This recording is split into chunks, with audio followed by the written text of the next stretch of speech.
অনেকদিন পর একটা নতুন ভিডিও নিয়ে আজকে চলে এসেছি। বোন বাড়িতে এসেছিল, তো ও আমাকে বলেছিল কুকিজ খেতে চায়, তো তাই আমি সেই মতো সমস্ত জিনিস রেডি করে নিয়ে কুকিজ বানাতে বসে গেলাম। তো এখানে ছিল চিনির গুঁড়ো, ময়দা, বাটার, ভ্যানিলা এসেন্স, ইনো, দুধ, ডেয়ারি মিল্ক আর কোকো পাউডার। তো ফার্স্টে আমি কিছুটা বাটার নিয়ে আমি সেটা ওটিজিতে হালকা গরম করে মেল্ট করে নিলাম। তো এখানে মা ময়দাটাকে ফার্স্টে চেলে দিচ্ছিল যাতে এটা ভালো করেই মিক্সড হয়ে যায়। তো আর তার মধ্যেই বাটারটা মেল্ট হয়ে গেছে, সেটাই আমি ঝটপট বের করে নিলাম। আর যেই বাটিটার মধ্যে আমি এই ময়দাটাকে মাখবো, তো ফার্স্টে আমি ওই বাটিটার মধ্যে এই গরম মেল্ট করা বাটারটা দিয়ে দিলাম। দেন তার সাথেই দিলাম হচ্ছে এখানে 2 থেকে 3 চামচের মতো চিনি গুঁড়ো। ওটাকে ভালো করে মিক্স করে নিতে হবে প্রথমে। এরকম রেসিপি আমি ফার্স্ট টাইম বানাচ্ছি, কখনোই বানাইনি। বোন বলল, প্লাস আমিও দেখলাম ইজি আছে, খুব একটা টাফ ছিল না। তো তাই জন্য আমি ফার্স্টে এটাই ট্রাই করছিলাম। দেন তারপর 2 চামচের মধ্যে করে ভ্যানিলা এসেন্স মিক্স করে নিলাম। আর তোমরা যদি এই রেসিপিটা দেখে বানাও তাহলে প্লিজ আমাকে কিন্তু কমেন্ট করে জানিও, কারণ এটা খুবই ইজি আর খুবই ঝটপটই হয়ে যায়, খুব একটা সময় লাগে না। মাইক্রোওয়েভ থাকলে আরও ভালো, আমি ওটিজিতে করছিলাম, আমার মাইক্রোওয়েভ নেই। তো তারপর আমি আস্তে আস্তে অল্প একটু দুধ মিশিয়ে নিয়েছিলাম, আর দেন আবার মিক্স করছিলাম, অল্প দুধ, অল্প বাটার, দেন অল্প ময়দা, আস্তে আস্তে দিয়ে এটাকে বারবার মিক্স করতে হবে।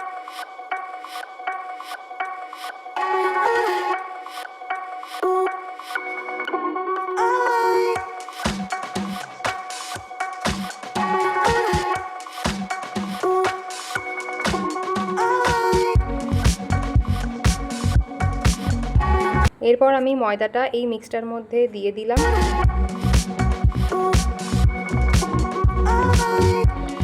তারপর আমি দিয়ে দিলাম কোকো পাউডার, যাতে একটু চকলেটি ফ্লেভার হয় আর দেখতে একটু চকলেটি লাগে। তারপর মিক্সচারটাকে ভালো করে মিক্স করে নিতে হবে, যাতে একটুও গুঁড়ো গুঁড়ো না থাকে ময়দা বা কোকো পাউডারের। এরপর আমি দিয়ে দিলাম ইনো, কারণ যাদের কাছে বেকিং সোডা বা বেকিং পাউডার নেই তারা ইনো ইউজ করতে পারো। এরপর প্রত্যেকটা বিস্কুটের শেপ দিয়ে দিলাম। আমি আমার মতো শেপ দিয়েছি, তোমরা তোমাদের মতো শেপস দিতে পারো। আর এখানে কিছু কিছু জায়গায় একটু চকলেটের ওপর দিয়ে রয়েছে, কিছু কিছু ভেতরে চকলেট রয়েছে, সেটা আমার বোনও কিছুটা করেছে আমার হেল্প।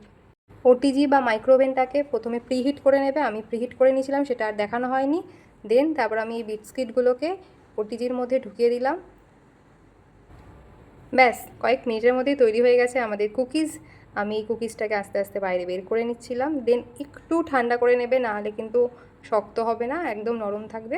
কুকিজ সাধারণত শক্ত খুব একটা হয় না, নরম নরমই হয়। আর তার ওপর থেকে আমি এই চিনির যে গুঁড়োটা ছিল সেটাই ছড়িয়ে দিচ্ছিলাম গার্নিশিংয়ের জন্য।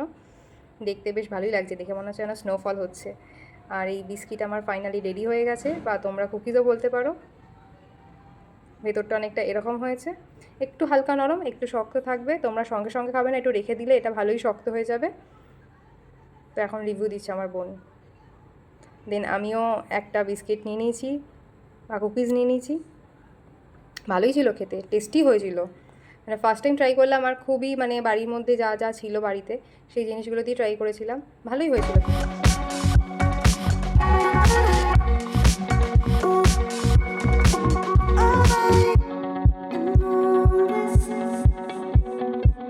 তারপর আমি মাকে ট্রাই করতে দিলাম। মাকে যখনই আমি কিছু খেতে দিই না কেন, নিজের করা জিনিস মা সবসময় বলে ভালো হয়েছে, আর এখনও তাই বললো।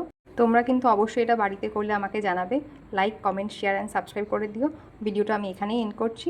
তো বাই।